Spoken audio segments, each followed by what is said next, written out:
If the dryer in your washer-dryer combo won't start, here are the 5 most probable causes. The thermal fuse is a safety device designed to protect the dryer from overheating. The fuse is normally located on the blower housing, although some dryer models have an additional fuse on the burner or heater assembly. If the dryer overheats, the fuse will blow and cut off the power to the dryer. You can use a multimeter to test the fuse for continuity, a continuous electrical path present in the part. If the fuse tests negative for continuity, it is blown and will need to be replaced. Be aware that the failure of the thermal fuse is often caused by the venting system being clogged with lint. To improve airflow, we recommend cleaning out the vent at least once a year. The dryer won't start until the door is closed and engages the door switch.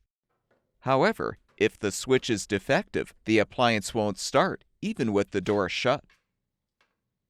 If the door switch tests negative for continuity, it will need to be replaced. If you press the start switch and hear a humming sound, then the switch is not at fault. If there is no sound, then the switch has probably failed.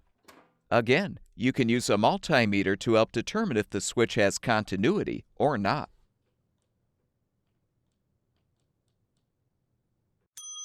The drive motor drives the belt and operates the blower wheel. If there are no obstructions preventing the blower wheel from turning and the motor makes a humming sound, it's likely that the motor has failed and will need to be replaced.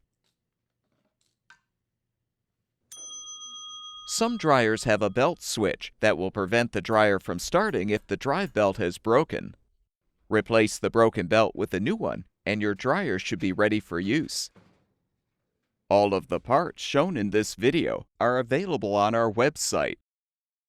Be sure to enter the full model number of your appliance in our website search bar to find the specific replacement part that will fix your washer-dryer combo.